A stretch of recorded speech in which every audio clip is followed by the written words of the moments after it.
क्या आपने कभी खाना खाने के बाद अपने पेट में भारीपन, गैस, कब्ज या सूजन महसूस की है और मन में सोचा है कि काश कोई ऐसी आसान सी चीज होती जिसे खाने के बाद लेने से शरीर का सारा जमा हुआ वेस्ट बाहर निकल जाता और पेट की चर्बी भी कम होने लगती? अगर आपकी उम्र 50, 60 या 70 साल से ऊपर है तो हो सकता है आपने भी ऐसे कई घरेलू नुस्खों के बारे में सुना हो जिनमें कहा जाता है कि सिर्फ आधा चम्मच किसी खास चीज का सेवन करने से शरीर के टॉक्सिन्स बाहर निकल जाते हैं और बेली फैट तेजी से कम हो जाती है। लेकिन यहाँ आपको एक बहुत जरूरी बात समझनी होगी। आपका शरीर कोई गंदी मशीन नहीं है जिसे एक चम्मच किसी पदार्थ से साफ किया जा सके। आपका लिवर, आपकी किडनीज, आपकी डाइजेस्टिव सिस्टम और आपकी इंटेस्टाइन्स लगातार आपके शरीर को प्रोसेस करने और अनवांटेड सब्सटेंसेस को बाहर निकालने का काम करते हैं। और अगर कोई व्यक्ति आपसे यह कहता है कि सिर्फ आधा चम्मच खाने के बाद आपके शरीर से सारे टॉक्सिन्स निकल जाएंगे और पेट की चर्बी गायब हो जाएगी, तो आपको ऐसे दावे को बिना सवाल किए स्वीकार नहीं करना चाहिए।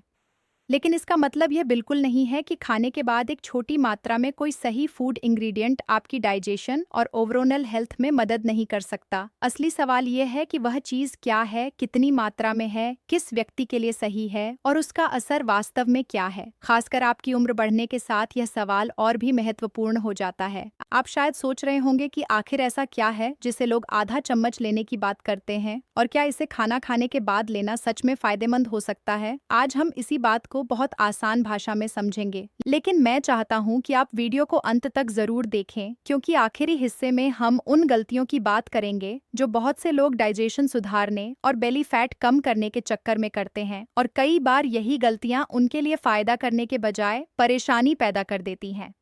सबसे पहले एक बात अपने मन से निकाल दीजिए कि आपके शरीर में बहुत सारे टॉक्सिन्स जमा हैं और आपको किसी स्पेशल डिटॉक्स की ज़रूरत है। सोशल मीडिया पर डिटॉक्स शब्द बहुत लोकप्रिय हो चुका है। आपको जूस, पाउडर, टीज और छोटी छोटी स्पूनफुल्स के बारे में ऐसे दावे सुनने को मिलते हैं जैसे वे शरीर के अंदर जमा सारी गंदगी को बाहर निकाल सकते हैं। लेकिन आपका शरीर पहले से ही डिटॉक्सिफिकेशन के लिए कई प्राकृतिक सिस्टम्स इस्तेमाल करता है। आपका लिवर शरीर में आने वाले कई पदार्थों को प्रोसेस करता है और आपकी किडनीज ब्लड को फिल्टर करके वेस्ट को यूरिन के जरिए बाहर निकालने में मदद करती हैं। आपकी डाइजेस्टिव सिस्टम भी फूड को तोड़ने, न्यूट्रिएंट्स एब्जॉर्ब करने और वेस्ट को स्टूल के रूप में बाहर निकालने का काम करती है। इसलिए अगर आप 60 साल के हैं और आपको कभी कभी कब्ज होती है, पेट फूलता है या खाना खाने के बाद भारीपन महसूस होता है, तो इसका मतलब यह जरूरी नहीं कि आपके शरीर में टॉक्सिन्स जमा हो गए हैं। इसके पीछे आपकी डाइट, पानी की कमी, फिजिकल एक्टिविटी कम होना, फाइबर कम खाना, कुछ मेडिकेशंस, रूटीन में बदलाव या दूसरी डाइजेस्टिव समस्याएं हो सकती हैं। और यही वह जगह है जहां एक छोटी सी मात्रा में फाइबर रिच फूड आपके लिए उपयोगी हो सकती है। फाइबर कोई मैजिक डिटॉक्स सब्सटेंस नहीं है, लेकिन यह डाइजेस्टिव हेल्थ के लिए बेहद महत्वपूर्ण न्यूट्रिएंट है। जब आप पर्याप्त फाइबर लेते हैं और साथ में पर्याप्त फ्लूइड्स भी लेते हैं, तो फाइबर स्टूल को अधिक, बल्कि और कई मामलों में सॉफ्टर बनाने में मदद कर सकता है, जिससे बाउल मूवमेंट्स अधिक नियमित हो सकते हैं। अब जरा अपने रोज के खाने के बारे में सोचिए। सुबह आपने शायद चाय और ब्रेड खाई, दोपहर में राइस या रोटी के साथ कोई करी खाई, शाम को बिस्कुट्स या स्नैक्स खा लिए और रात में फिर हैवी मील ले लिया। अगर आपकी डाइट में vegetables, fruits, beans, lentils, whole grains, nuts और सीड्स बहुत कम हैं, तो आपके शरीर को फाइबर की पर्याप्त मात्रा नहीं मिल सकती। और उम्र बढ़ने के साथ फिजिकल एक्टिविटी कम होने पर यह समस्या और महसूस हो सकती है। यही कारण है कि कुछ लोग खाने के बाद किसी छोटी मात्रा में सीड बेस्ड फाइबर या किसी हाई फाइबर फूड को अपनी डाइट में शामिल करने की कोशिश करते हैं। उदाहरण के लिए चिया सीड्स या ग्राउंड फ्लैक्स सीड जैसी चीजें फाइबर देती हैं, लेकिन यहाँ एक महत्वपूर्ण बात है। आधा चम्मच कोई यूनिवर्सली प्रूवन मैजिक डोज नहीं है। किसी एक व्यक्ति को छोटी मात्रा ठीक लग सकती है, जबकि किसी दूसरे व्यक्ति को उससे गैस, ब्लॉटिंग या डिस्कम्फर्ट हो सकता है। इसलिए मात्रा से ज्यादा महत्वपूर्ण है कि आपका पूरा डाइट पैटर्न कैसा है।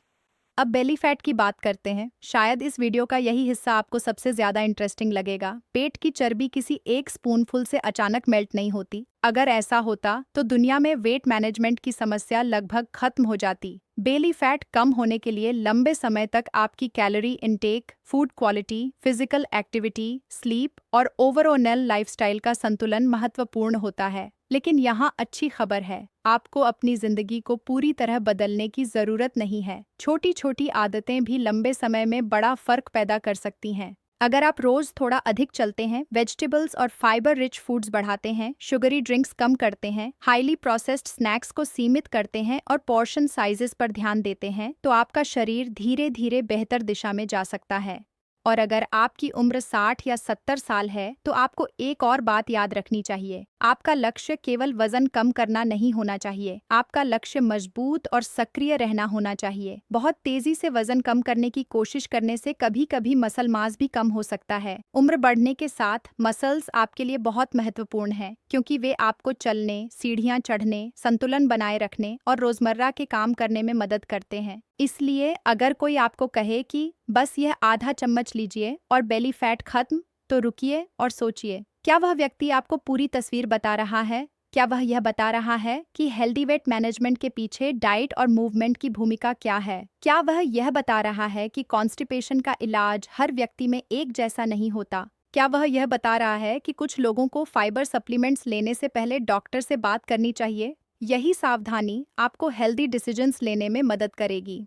अब कल्पना कीजिए कि आप सुबह उठते हैं और आपको पेट साफ नहीं हुआ, आप अनकंफर्टेबल महसूस करते हैं। फिर आप ब्रेकफास्ट करते हैं और कुछ घंटों बाद पेट भारी लगता है, शाम तक ब्लॉटिंग महसूस होती है, अगले दिन फिर यही होता है। कुछ दिनों बाद आप सोचने लगते हैं कि शायद आपके शरीर में वेस्ट जमा हो रहा है। लेकिन यहाँ आपको पैनिक करने की जरूरत नहीं है। सबसे पहले अपने रूटीन को देखिए। आप दिन भर कितना पानी पीते हैं? आप कितनी वेजिटेबल्स और फ्रूट्स खाते हैं? क्या आप रोज कुछ वॉकिंग करते हैं? क्या आप लंबे समय तक बैठे रहते हैं? क्या आपकी डाइट में होल ग्रेन्स और लेग्यूम्स हैं? क्या आपने हाल में कोई नई मेडिसिन शुरू की है? क्या आपकी बावल हैबिट्स में अचानक बदलाव आया है? ये छोटे सवाल आपको उस असली कारण तक पहुंचने में मदद कर सकते हैं। कई बार कॉन्स्टिपेशन का कारण बहुत साधारण होता है। व्यक्ति कम पानी पी रहा होता है, फाइबर कम खा रहा होता है और फिजिकल एक्टिविटी भी कम होती है। ऐसे में कोई मिरेकल डिटॉक्स करने की बजाय बेसिक हैबिट्स सुधारना ज्यादा समझदारी है।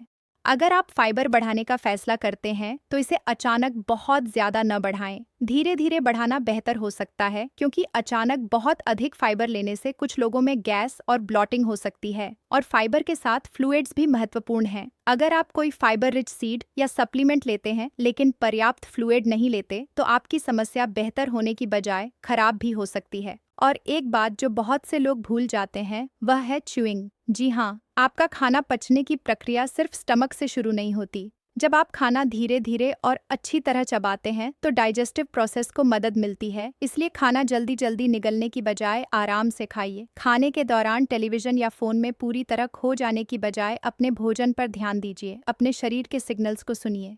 आपको यह भी देखना चाहिए कि कौन से फूड्स आपको ब्लॉटिंग देते हैं। हर व्यक्ति की डाइजेस्टिव टॉलरेंस अलग हो सकती है। किसी व्यक्ति को बीन्स बहुत अच्छे लगते हैं, जबकि दूसरे को उनसे गैस हो सकती है। किसी को डेयरी से डिस्कम्फर्ट हो सकता है। किसी को बहुत ग्रीसी फूड खाने के बाद भारीपन महसूस हो सकता है। इसलिए अपने शरीर के रिस्पॉन्स को समझना बहुत जरूरी है। अब बात करते हैं उस आधा चम्मच वाली सोच की। अगर आप किसी हाई फाइबर इंग्रेडिएंट को छोटी मात्रा में अपनी डाइट में शामिल करना चाहते हैं, तो इसे मेडिसिन की तरह नहीं बल्कि फूड की तरह समझिए। इसका उद्देश्य आपके शरीर से सारे टॉक्सिन्स निकालना नहीं है। इसका उद्देश्य आपकी ओवरऑल डाइट में यूजफुल न्यूट्रिएंट्स और फाइबर जोड़ना हो सकता है। उदाहरण के लिए ग्राउंड फ्लेक्स सीड में फाइबर के साथ हेल्दी फैट्स भी होते हैं और चिया सीड्स भी फाइबर का सोर्स हैं। लेकिन इनके बारे में यह दावा करना सही नहीं होगा कि वे अकेले बेली फैट को खत्म कर देते हैं। अगर आपका ओवरऑल डाइट बहुत हाई कैलोरी है और फिजिकल एक्टिविटी बहुत कम है, तो सिर्फ किसी सीड की आधा चम्मच मात्रा से वेट लॉस की उम्मीद करना रियलिस्टिक नहीं है। असल परिवर्तन तब आता है जब छोटी हेल्दी हैबिट्स एक दूसरे के साथ जुड़ती हैं। मान लीजिए आपने ब्रेकफास्ट में रिफाइंड शुगरी फूड की जगह ओट्स, फ्रूट और कुछ प्रोटीन लिया। दोपहर में प्लेट में वेजिटेबल्स बढ़ाई। शाम को बिस्किट्स की जगह फ्रूट या अनस्वीटेंड स्नैक चुना। रात के खाने के बाद 10 से 20 मिनट हल्की वॉक की। दिन भर पर्याप्त फ्लूइड्स ली और धीरे धीरे आपकी डेली एक्टिविटी बढ़ी। ये छोटी चीजें किसी मैजिक स्पून से ज्यादा महत्वपूर्ण हो सकती हैं। और सीनियर्स के लिए वॉकिंग का महत्व विशेष रूप से समझना चाहिए। अगर आपका डॉक्टर आपको एक्सरसाइज की अनुमति देता है और आपकी मोबिलिटी ठीक है, तो भोजन के बाद हल्की वॉक कई लोगों के लिए एक प्रैक्टिकल हैबिट हो सकती है। आपको मैराथन नहीं दौड़ना है, आपको बस अपने शरीर को नियमित रूप से मूव करना है।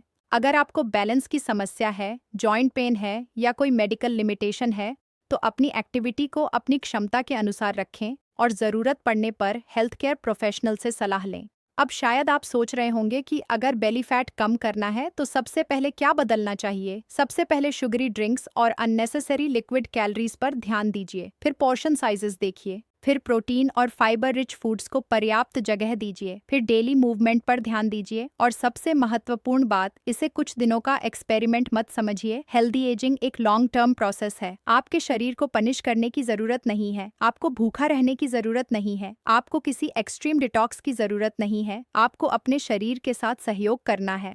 अगर आप 65 साल के हैं और पिछले 30 वर्षों में आपका वजन धीरे धीरे बढ़ा है, तो उसे कुछ दिनों में कम करने की कोशिश मत कीजिए। स्लो एंड स्टेडी चेंजेस ज्यादा प्रैक्टिकल हो सकते हैं। आपका शरीर कोई मशीन नहीं है जिसे ओवरनाइट रीसेट किया जा सके। और अगर आपको लगातार कॉन्स्टिपेशन रहती है, स्टूल में ब्लड दिखाई देता है, अनएक्सप्लेन्ड वेट लॉस हो रहा है, बहुत तेज एब्डोमिनल पेन है, लगातार वॉमिटिंग होती है या आपकी बाउल हैबिट्स में कोई नया और परसिस्टेंट बदलाव आया है, तो केवल घरेलू नुस्खे पर निर्भर मत रहिए। ऐसे सिम्पटम्स को हेल्थ केयर प्रोफेशनल के साथ डिस्कस करना जरूरी है, क्योंकि हेल्थ के मामले में सबसे डेंजरस मिस्टेक ये है कि हम किसी सीरियस सिम्पटम को सिर्फ टॉक्सिन्स या वेस्ट कहकर इग्नोर कर दें। आपका शरीर आपको सिग्नल्स देता है। कभी वह सिग्नल हंगर होता है, कभी फुलनेस, कभी थर्स्ट, कभी फैटीग और कभी कोई ऐसा सिम्पटम जो मेडिकल अटेंशन मांगता है। उम्र बढ़ने के साथ इन सिग्नल्स को इग्नोर करने के बजाय समझना और भी महत्वपूर्ण हो जाता है।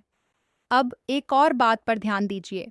बहुत से लोग कहते हैं कि खाना खाने के तुरंत बाद कोई ऑयल, पाउडर या सीड लेने से डाइजेस्टिव सिस्टम क्लीन हो जाएगा, लेकिन हर व्यक्ति का शरीर अलग है। अगर आपको diabetes, kidney disease, swallowing difficulty, intestinal problems हैं या आप कई मेडिसिन लेते हैं, तो किसी सप्लीमेंट या कॉन्सेंट्रेटेड फाइबर प्रोडक्ट को नियमित रूप से शुरू करने से पहले अपने डॉक्टर या फार्मासिस्ट से बात करना बेहतर है। खासकर अगर आप ऐसी मेडिसिन लेते हैं जिनका एब्जॉर्प्शन फाइबर से प्रभावित हो सकता है, तो टाइमिंग और मात्रा महत्वपूर्ण हो सकती है। इसलिए आज की सबसे बड़ी सीख यह नहीं है कि आधा चम्मच लो और टॉक्सिन्स निकालो। असली सीख इससे कहीं ज्यादा वैल्यूएबल है। अगर आप अपने डाइजेशन को सपोर्ट करना चाहते हैं, तो अपने पूरे लाइफस्टाइल को देखिए। अपने मील्स में फाइबर रिच फूड्स शामिल कीजिए, पर्याप्त फ्लूइड्स लीजिए, अपनी क्षमता के अनुसार रोज मूवमेंट कीजिए, धीरे धीरे खाना खाइए, पर्याप्त स्लीप लीजिए और अपने शरीर में होने वाले अनयूजुअल चेंजेस को नजरअंदाज मत कीजिए।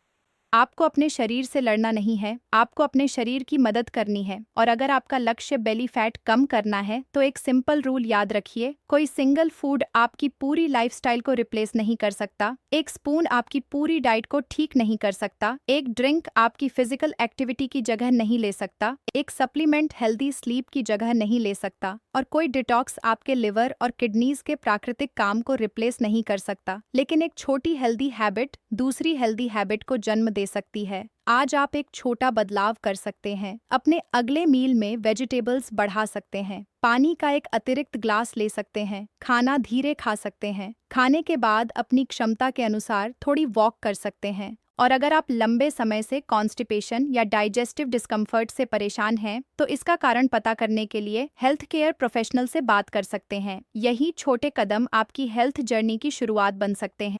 याद रखिए, उम्र बढ़ना बीमारी नहीं है। 60, 70 या 80 की उम्र में भी आप अपने शरीर की देखभाल करके अपनी क्वालिटी ऑफ लाइफ को बेहतर बनाने की दिशा में काम कर सकते हैं। आपको यंग दिखने के लिए नहीं, बल्कि स्ट्रॉन्ग, मोबाइल, एनर्जेटिक और इंडिपेंडेंट रहने के लिए हेल्दी हैबिट्स बनानी है। और शायद यही सबसे खूबसूरत लक्ष्य है। अब अगर आपने आज की बातों को ध्यान से सुना है, तो एक बार अपने रोज के रूटीन के बारे में सोचिए। क्या आप पर्याप्त फाइबर लेते हैं? क्या आप पानी कम पीते हैं? क्या आप रोज चलते हैं? क्या आप बहुत जल्दी खाना खाते हैं? क्या आप खाना खाने के बाद घंटों बैठे रहते हैं? आपको इनमें से सिर्फ एक चीज चुननी है और आज से उस पर काम शुरू करना है, क्योंकि हेल्थ में परफेक्शन से ज्यादा कंसिस्टेंसी मायने रखती है। और अगर किसी छोटी मात्रा में फाइबर रिच फूड को अपनी डाइट में शामिल करना आपके लिए एप्रोप्रिएट है, तो उसे मिरेकल क्योर समझकर नहीं, बल्कि बैलेंस्ड डाइट का एक हिस्सा समझकर इस्तेमाल कीजिए। आधा चम्मच कोई मैजिकल नंबर नहीं है। सही मात्रा व्यक्ति, फूड और हेल्थ कंडीशन पर निर्भर कर सकती है।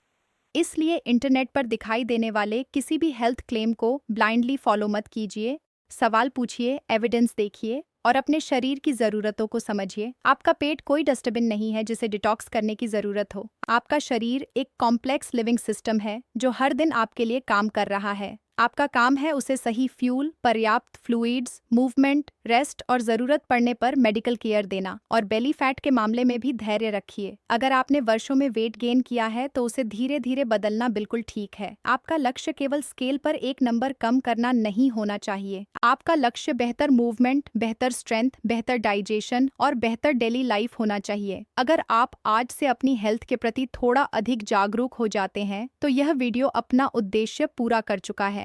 और अगर आपको यह जानकारी उपयोगी लगी हो तो वीडियो को लाइक जरूर करें, ताकि यह जानकारी उन लोगों तक भी पहुंच सके जो उम्र बढ़ने के साथ डाइजेशन, कॉन्स्टिपेशन या वेट मैनेजमेंट को लेकर परेशान हैं। हमारे चैनल को सब्सक्राइब करें और नोटिफिकेशन बेल को जरूर दबाएं, क्योंकि हम सीनियर्स और हेल्थ कॉन्शियस लोगों के लिए ऐसी आसान और प्रैक्टिकल हेल्थ इन्फॉर्मेशन लाते रहते हैं। और कमेंट में मुझे ज़रूर बताइए, क्या आपको कभी खाना खाने के बाद ब्लॉटिंग, कॉन्स्टिपेशन या पेट में भारीपन की समस्या होती है? और आप अभी अपनी डाइट में कौन सी फाइबर रिच चीज़ खाते हैं? आपका जवाब किसी दूसरे व्यूअर के लिए भी यूजफुल हो सकता है। वीडियो को अपने माता पिता, ग्रैंड पेरेंट्स, रिलेटिव्स और उन दोस्तों के साथ भी शेयर कीजिए जो अपनी हेल्थ को लेकर सीरियस हैं। बस एक बात हमेशा याद रखिए, किसी मिरेकल स्पून की तलाश मत कीजिए। अपने शरीर के लिए रोज छोटे, सही और लगातार कदम उठाइए, क्योंकि स्वस्थ उम्र बढ़ना किसी एक दिन का चमत्कार नहीं, बल्कि हर दिन की अच्छी आदतों का परिणाम है।